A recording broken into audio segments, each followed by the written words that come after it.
자, 우리 말씀 함께 보겠습니다. 오늘 8월 17일 화요일 새벽 아침 사사기 6장 33절에서 40절까지 말씀 함께 보겠습니다.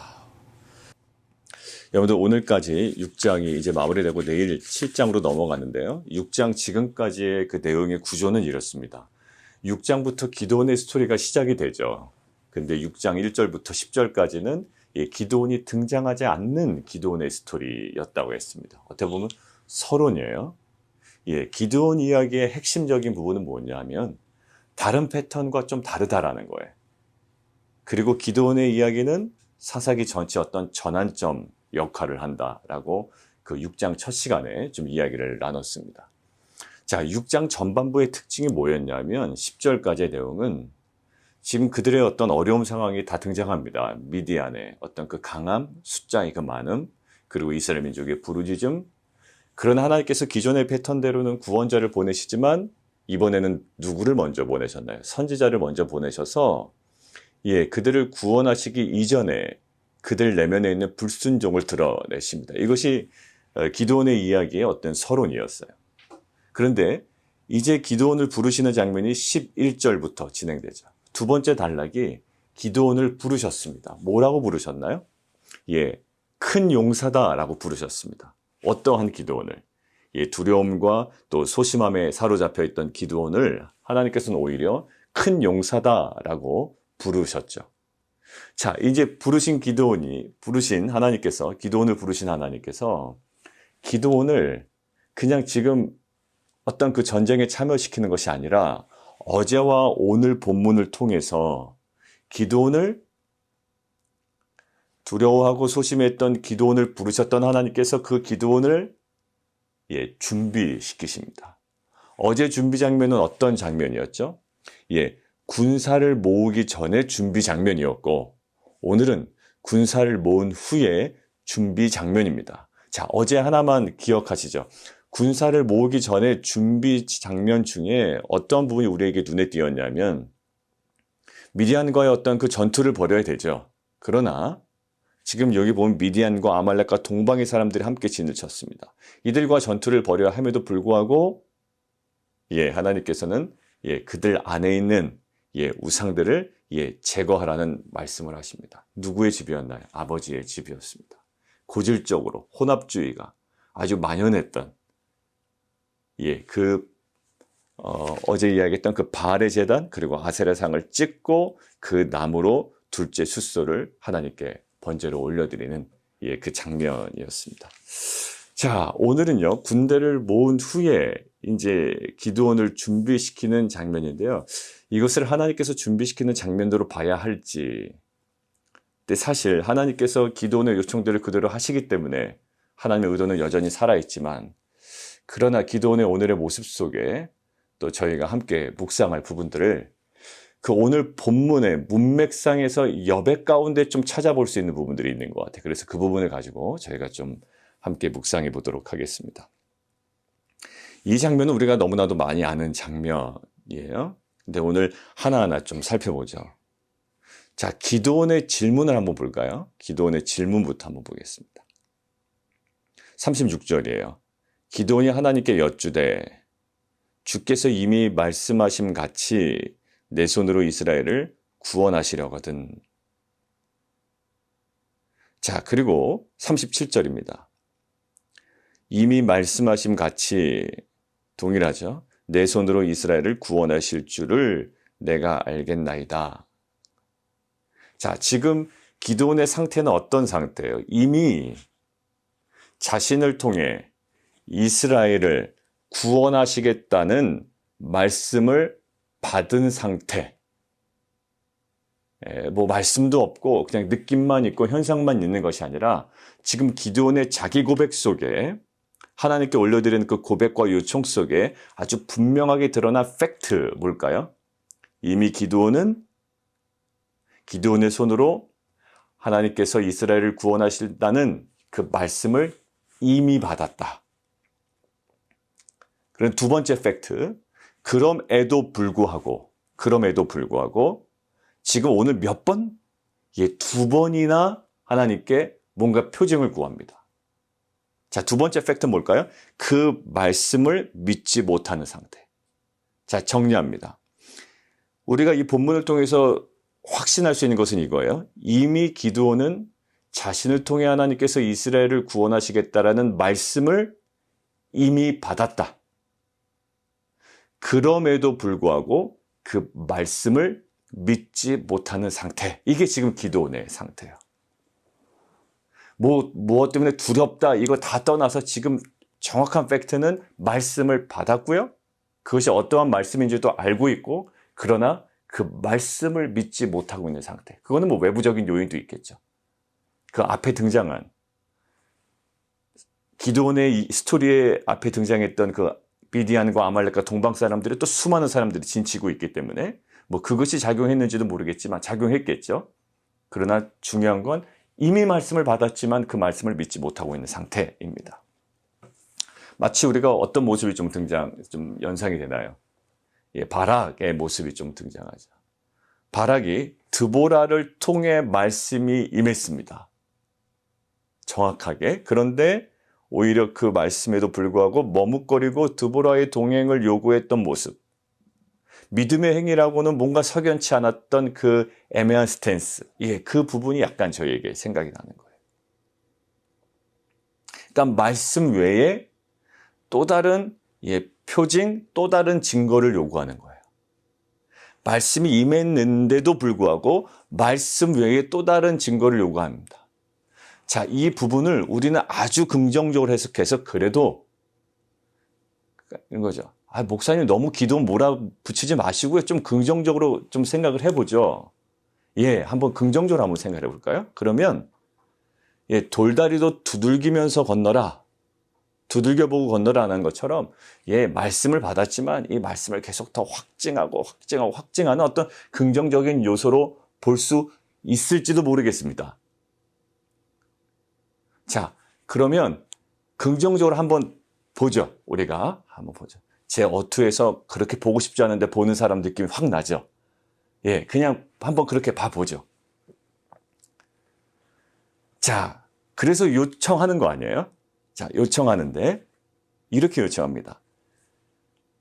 내가 양털 한 뭉치를 타작 마당에 두겠습니다. 그런데 만일 이슬이 양털에만 있고 땅이 싹 말라 있다면 이거 자연스럽진 않아요. 다 같이 젖어야죠. 그죠? 근데 양털에만 물이 있고 다른 데가 말라 있다면 그 말씀처럼 내가 이스라엘을 구원하실 줄을 내가 알겠습니다. 그때 믿겠습니다. 이런 거예요. 예, 말씀에 대한 불신이 여전히 느껴지지만 그래도 우리가 긍정적으로 생각을 해보자고요. 그래서 하나님께서 어떻게 되십니까?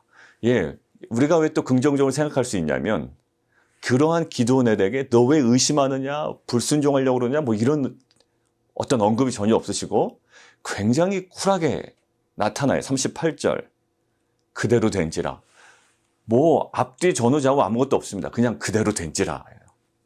야, 하나님께서 굉장히 긍정적으로 바라보시나? 라고 오해할 정도로 그냥 우리가 너무나도 지나치게 그냥 우리가 그렇게 규정할 정도로 이렇게 나타납니다. 자, 그런데 이튿날 기드온이 그것을 보니까 양털을 가져다가 물을 짜니 물이 그릇에 가득하더라. 이거 굉장히 신기한 거죠. 그런데 보세요. 기드온이 하나님 이거 어떻게 했죠? 그대로 돼요. 우리는 압니다. 하나님께서 분명히 그렇게 응답하셨어요. 그런데 하나님의 응답을 지금 기드온이 뭐라고 생각하는지 보세요.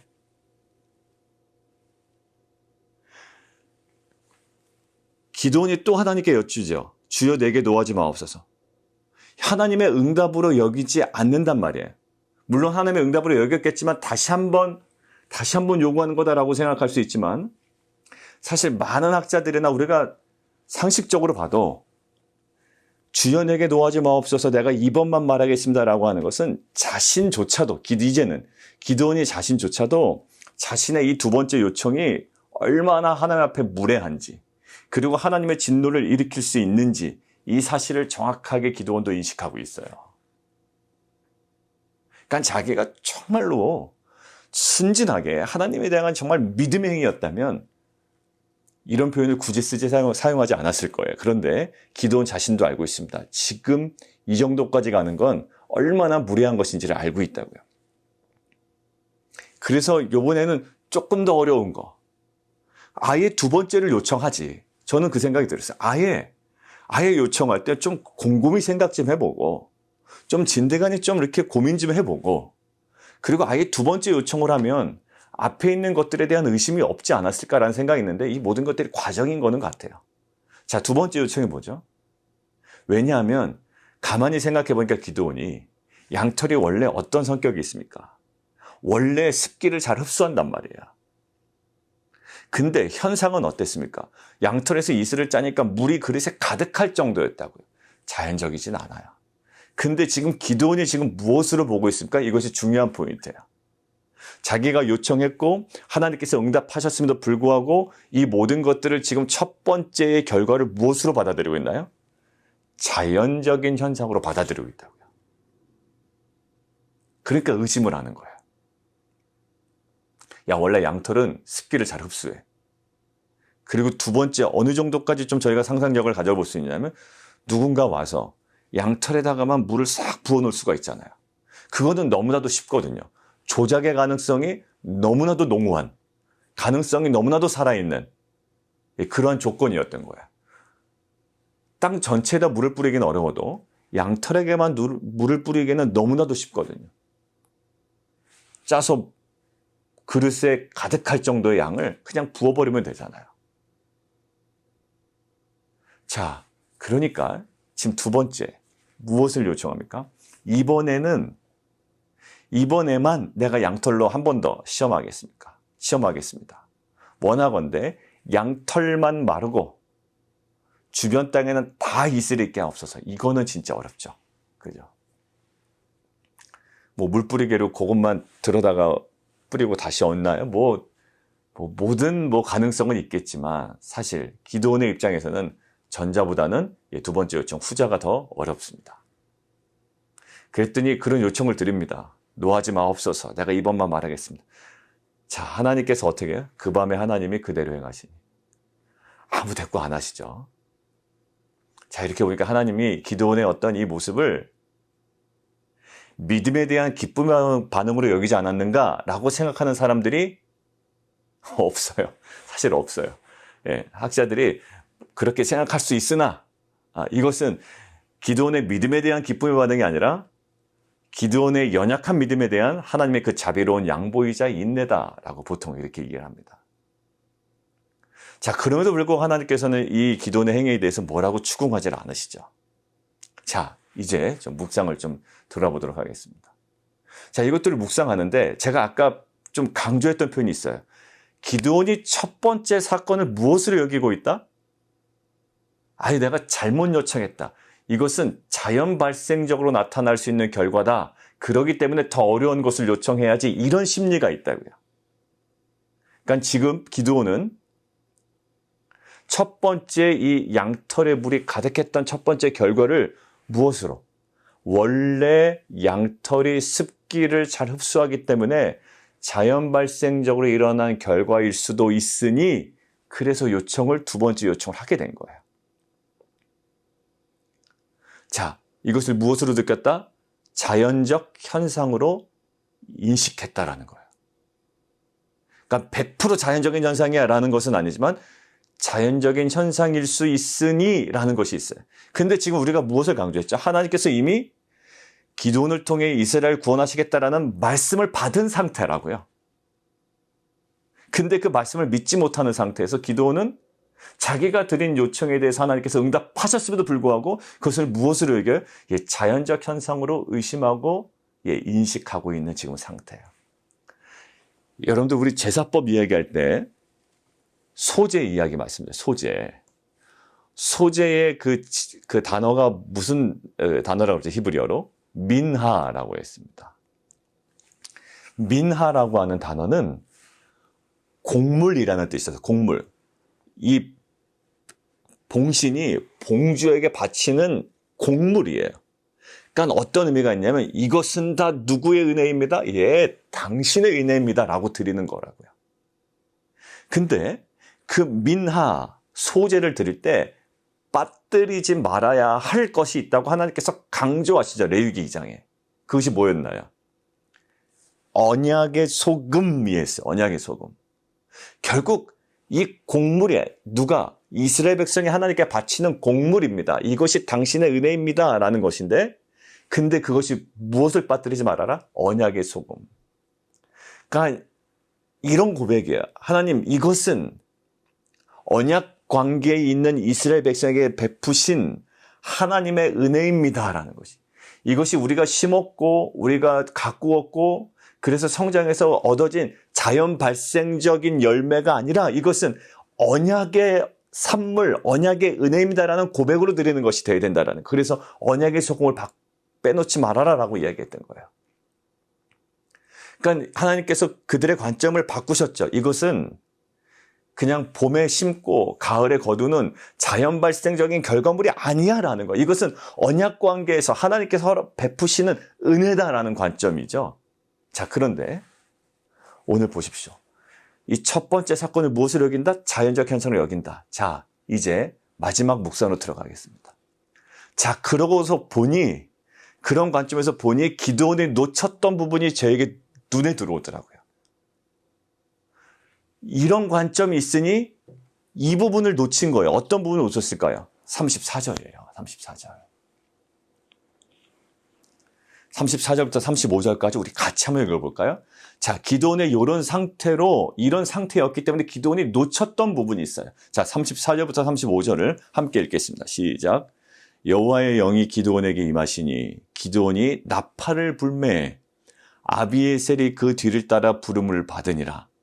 35절. 기드온이 또 사자들을 온 므낫세에 두루 보내매 그들도 모여서 그를 따르고 또 사자들을 아셀과 스불론과 납달리에 보내매 그 무리도 올라와 그를 영접하더라. 여러분들 지금 첫 번째로 누가 부름을 받죠? 아비에셀. 자신의 집안, 자신의 가문이에요. 아비에셀 가문의 수장이 누구였다고요? 그가 자기 아버지였던 요아스. 그러니까 자신의 집안, 자신의 가문이 지금 먼저 나옵니다. 가까운. 그리고 두 번째가 어디요? 므낫세. 자신의 지파가 또 나오죠. 그를 따릅니다. 그리고 누구요? 아셀과 스불론과 납달리에 보내니까 그 무리도 올라와 그를 영접합니다. 여러분들 이것을 지금 이 모든 현상이 당연한 건가요? 자연스러운 건가요? 근데 지금 기드온은 이 모든 것들을 자연스럽게 여기고 있어요. 이 표징을 구했던 이 기드온이 만약 영적으로 예민했다면 내가 부르면 아비에셀 그 집안 사람들이 다 나와야 됩니까? 내가 사람들을 보냈다고 므낫세 사람들이 막 이렇게 순종해서 그를 따라야 됩니까? 내가 아셀과 스불론과 납달리에 보내면 그 무리가 올라오는 게 너무나도 당연한 일인가요? 그렇지 않아요. 여러분들 그렇지 않습니다. 기드온이 두려웠던 만큼 이들도 두려운 거예요.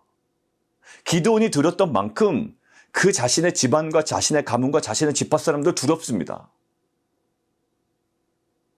여러분들 이것이 자연스럽다고 여기는 이 기드온의 생각이 38절에 그대로 묻어 있었던 거예요. 결국 이 모든 것들을 무엇으로 여기서 너무나도 자연스러운 것으로 여기니 이미 자신을 통해 이스라엘을 구원하시겠다라는 말씀이 임했음에도 불구하고 34절과 35절을 하나님께서 정말로 이 말씀을 내게 주셨구나라는 그 확증적 사건으로 받아들이지 못하고 자연적 사건으로 그냥 받아다 버린 거예요. 다시 한번 강조합니다. 하나님께서 나를 통해 이스라엘을 구원하시겠다는 말씀이 임했잖아요. 근데 이스라엘은 34절과 35절을 이제 나를 통해서 정말 일하시겠구나 라는 하나님의 정말 나에게 주시는 그 확증적 사건으로 받아들이는 것이 아니라 이것을 무엇으로? 너무나도 자연적인 사건으로 받아들여요. 너무나도 당연한 모습으로. 그러니 또 불필요한 표징을 또 구하는 거예요. 양털 가져다가. 근데 그거예요. 첫 번째 양털 가져다가 양털의 그 물이 이슬이 그곳에만 임하게 해달라고 해놓고선 나중에 또 이것은 아니지라고 두 번째 요청을 하는 거예요. 그 모든 순간순간들을 무엇으로? 다 자연적인 것으로 여긴다고요. 하나님의 독특한 은혜가 임했잖아요.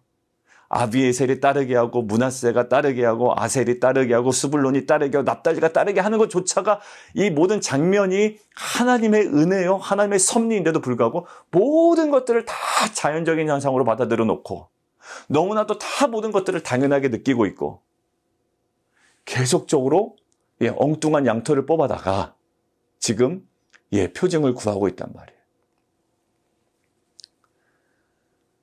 자, 이 장면이에요. 근데 우리가 아쉬웠던 건 뭐냐면 이 양털을 가져다가 하나님의 뜻을 구하는 이 관계가요, 이 모습이 고대 근동에서 신의 뜻을 묻고 알아내는 행동과 유사하다라는 거예요. 뭘까요?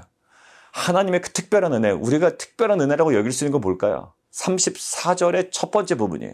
여호와의 영이 기드온에게 임하시니. 여러분들 여호와의 영이 기드온에게 임하시니 오늘 표현이 아주 독특합니다. 여기 뒤에 나오지만 라바시예요. 라바시. 라바시는 뭐냐면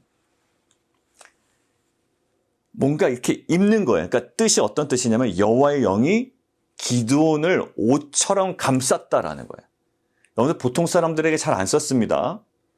온니엘과 입다에게는 여호와의 영이 그냥 있다, 하야라는 동사를 썼어요. 근데 나중에 삼손에게는 여호와의 영이 돌진하다, 찰라흐라는 돈을 쓰거든요. 그러니까 달라요. 그 사사들에게 영이 임했다라고 할 때 다르다고요. 근데 오늘 기드온에게는 어떻게 된다고요? 라바시. 그러니까 여호와의 영이 기드온을 몸을 전체 옷처럼 감쌌다라는 거예요. 느껴야죠. 그리고 알아야죠. 아, 여호와의 영으로 나팔을 부니까 아비에셀이 따르고 므낫세 사람들을 보내니까 나를 따르고 아셀과 스불론과 납달리의 사람들이 따르고 이것은 하나님의 전적인 은혜구나. 그 말씀을 하나님께서 나에게 확증적으로 보여주시는 거라고 느껴야죠. 근데 하나님의 방식은 느끼지 못하고 고대 근동에서 신의 뜻을 묻고 알아내는 그 당시 방식으로 하나님께 지금 나아가고 있는 이 어떻게 보면 터무니없는 기도원의 모습이 나타나요. 목사님 아까는 좀 긍정적으로 보자고 하시더니 지금 웬 갑자기 터무니없는 모습이라고 이야기하나요? 결국 이 묵상을 통해서 나타난 거예요. 여러분들 우리가 이제 묵상에 적용을 해보겠습니다. 오늘 하나님께서 저에게 주시는 것은 뭐냐면 어느 순간에 우리가 다 모든 것을 당연하게 느껴요. 예전에 성도 한 분 한 분 올 때마다 너무나도 은혜처럼 느꼈다가 지금 제가 성도님 한 분 한 분 올 때마다 당연한 것처럼 느끼다는 얘기가 아니에요. 저 지금도 너무 하나님의 은혜요, 그 섭리요, 이거 모든 것처럼 느껴요. 그러나 하나님께서 미리 경고하시는 거예요. 어느 순간에 가면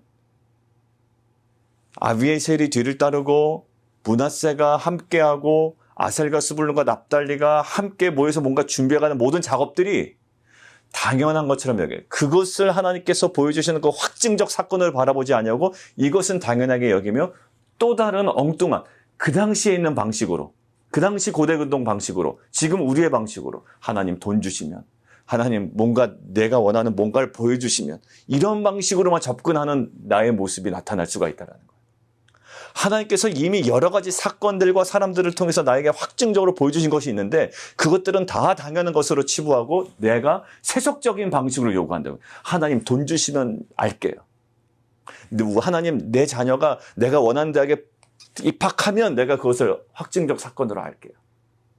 그리고 또 그것은 우리 자녀가 공부 잘해서 들어간 것 같으니까 또 다른 것을 구해야지. 이러고 있는 모습일 수가 있다는 얘기예요. 여러분들의 자녀가 좋은 성적을 거둡니다. 그것은요, 걔가 열심히 노력해서 일어난 당연한 사건이 아니에요. 하나님께서 이미 여호와의 영이 그에게 임하셔서 옷처럼 입히셔서 그에게 주어진 결과였어요. 그 사건으로 충분하다고요. 하나님께서 함께 하신다. 주셨던 말씀이 하나님의 말씀이었음을 확증할 수 있는 사건이에요. 근데 그 모든 것들을 다 당연한 것처럼 여기고 이게 아주 그냥 세속적인 방식으로 은행 계좌에 돈이 더 풍성하게 들어오면 내 자녀가 내가 원하는 대학에 들어가면 내가 원하는 그 지점의 사업이 달성되면 뭐 직장의 프로모션 내가 원하는 그 고지 막 저 높은 곳 막 세상적인 방식으로 그 지점을 딱 정해놓고 그대로만 되면 이미 하나님께서 많은 것들을 허락해 주셨는데 말이죠. 이것으로 충분했습니다. 사실 34절과 35절로 기드온에게 임했던 말씀이 정확한 말씀이었다라는 것이 이미 충분했던 거예요. 그런데 기드온은 그 당시 고대 근동에서 통용되던 방식으로 하나님께 나아가죠. 여러분들 한번 받은 복을 세어보라는 그 찬양이죠. 받은 복을 세어보아라 라는 거. 우리는 잘 안 세어봐요. 그리고 우리가 고집하는 방식으로만 하나님께서 응답하셔야 된다라는 그 독특함이 있지만 그것이 뭐예요? 고대 근동에서 통용되는 방식인 것처럼 세속적인 방식이고 세속적인 목표였다고요. 당연한 것처럼 여겨지고 있는 그런 것들이 또 당연한 것처럼 느껴지고 있는 그런 어떤 인생의 장면들이 있어요. 모든 것들이 당연한 것처럼 여겨졌지만 그 속에 깃들여져 있는 하나님의 섭리를 발견해 나가고 이제는 또 다른 은혜를 구하지 아니하고 그 다른 어떤 은혜를 구하지 않으며 이미 내 삶 가운데 펼쳐놓으신 그 하나님의 확증적 사건을 가지고 이제는 나에게 주신 그 말씀의 하나님의 음성이라는 확신을 가지고 또 그 소망 가운데 걸어가는 귀한 공동체가 되기를 원합니다. 자, 오늘 기도하기 전에 마지막 한 장면만 보고 기도하겠습니다. 자, 근데 오늘 하나님의 장면이요. 너무 아까 뭐라 그랬죠? 믿음에 대한 기쁨의 반응이 아니라 기드온의 연약한 믿음에 대한 하나님의 자비로운 양보자 인내라고 했잖아요. 40절 그 밤에 하나님이 그대로 하십니다. 어떠한 얘기도 하지 아니하시고 곧 양털만 마르고 그 주변 땅에는 다 이슬이 있었더라. 아무런 추궁도 하지 아니하시고 하나님께서 행하십니다. 어제 제가 말씀드렸잖아요. 기드온이 분명히 하나님께서 하라고 하셨는데 하긴 합니다. 그런데 낮에 행하지 아니하고 밤에 해요. 왜? 두려워함으로.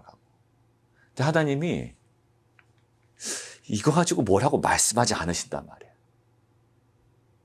그리고 오늘도 우리가 묵상하는 가운데 참 드러난 기드온의 어떤 그 장면들이 있지만 모습들이 있지만 그대로 하신다.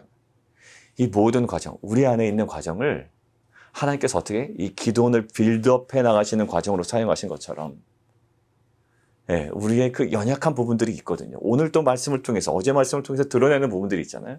근데 하나님께서 아무 말씀 안 하세요. 물론 다 생각이 있으시겠지만 하나님께서는 그것들을 책망하기 전에 이것들을 통해 빌드업될 그 어떤 부분들을 소망 가운데 바라보시는 것 같아요. 소망으로 바라보시기 때문에 우리에게 아무 말씀하지 않으십니다. 물론 나중에 또 다른 장면이 나오긴 하지만 사랑하는 성도 여러분, 우리 안에 이것 때문에 자책하거나 왜 또 과거에 당연하게 느끼고 있는 이것들, 하나님께서 이미 허락하신 것들을 왜 당연하게 느끼며 이것들을 자책할 문제가 아니라 깨닫게 하시고 우리를 지금 새롭게 세워나가신 하나님을 그 소망 가운데 우리가 나아가는 귀한 공동체가 되기를 원합니다. 우리 함께 기도하며 나아가도록 하겠습니다. 바라기 애매했던 것처럼 기도원도 애매하죠. 이거 긍정적으로 봐야 돼 말아야 돼 이런 것이 있어요. 우리가 긍정적으로 좀 바라보자고 시작했지만 자기 모순에 빠지죠. 자기가 요청한 것들에 대해서 또 자기도 확신을 갖지 못하니까 자기가 생각할 때 또 다른 어려운 거. 근데 이 모든 것들이 뭐였습니까? 고대 근동의 신의 뜻을 묻고 알아내는 행동과 아주 유사했다. 그런데 우리가 뒤돌아보니 34절과 35절에 하나님께서 이미 여호와의 영이 기드온을 옷처럼 감싸면서 그에게 허락하신 확증적 사건이 있었는데 기드온은 놓쳐버려요. 그냥 이것들이 자연적으로 이루어진 것처럼 보입니다. 아비에셀이 자연적으로 자를 따라야 되고 므낫세가 자신을 따라야 되고 아셀과 스불론과 납달리가 자신을 따르는 것이 너무나도 당연한 것처럼 여겼기 때문에 이것을 하나님께서 베푸시는 그 은혜의 사건, 그 어떤 그 말씀을 확증하는 사건을 받아들이지 못했던 거예요. 우리에게도 마찬가지입니다. 너무나도 당연하게 느끼고 있던 수많은 장면들이 있어요. 근데 그것들 속에 다시 한번 깃들여져 있는 하나님의 섭리와 그 은혜, 그것이 자연적 사건이 아니라 확증적 사건이었음을 다시금 깨닫고 이제는 또 다른 은혜를 구하는 것이 아니라 이미 나에게 허락된 말씀에 대한 확신을 가지고 소망 가운데 걸어가는 귀한 공동체 되기를 원합니다. 함께 기도하며 나아가기를 원합니다.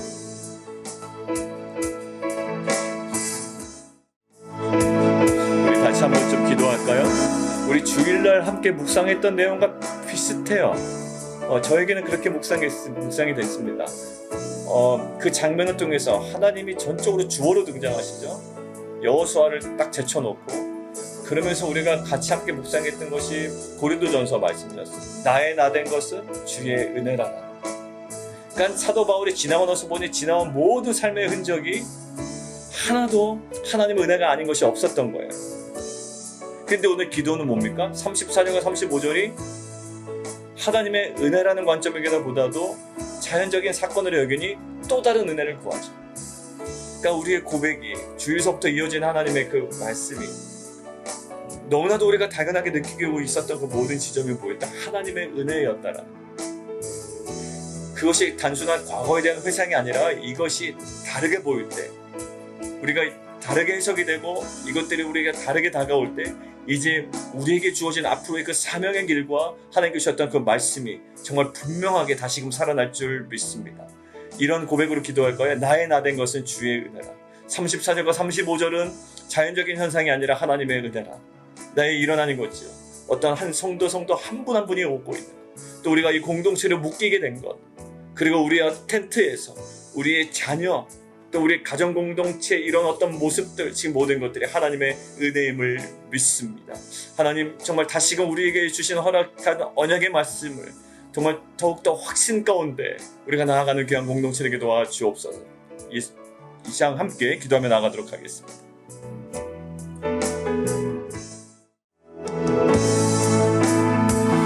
자, 우리 함께 또 기도할까요? 또 9월부터 시작되는 새로운 학기, 아이들이 또 학교로 돌아갑니다. 복귀합니다. 8월 말부터. 그리고 우리 9월부터는 교회, 우리 이제 자녀들의 프로그램, 교육 프로그램이 이제 정상적으로 또 시작이 됩니다. 또 이것들을 교사분들이 정말 기도로 준비하고 있습니다. 정말 그분들의 모든 수고 가운데 하나님의 은혜와 능력과 성령의 귀한 기름부심을 허락하여 주옵소서. 그리고 교회 공간에 관한 부분도 구체적으로 하나하나 이제 알아보고 준비해가며 확인해가는 과정 중에 있습니다. 주님께서 허락하시는 정말 귀한 음성대로 또 말씀대로 따라가는 귀한 순종의 걸음 되게 도와주십시오. 우리 여성사역 또 지난주부터 시작되고 또 금주와 앞으로 3주 동안 진행이 됩니다. 하나님 그 모든 사역 가운데 성령의 기름 부으심, 하나님 정말 은혜로 덮어 주시옵소서. 우리 8월 말에 있는 우리 남성들 모임, 또 우리 여성 피그 사역, 또 하나님 정말 우리 교회 공동체, 또 9월부터 시작될 여러 가지 그 성경 공부의 과정들 속에 그 주님과의 깊은 인격적인 만남이 회복되고 또 말씀과 성령으로 세워지는 귀한 은혜 시간 될 수 있도록 주님 인도해 주십시오. 우리 모든 교회 공동체 기도 제목을 놓고 우리 함께 기도하며 나가도록 하겠습니다.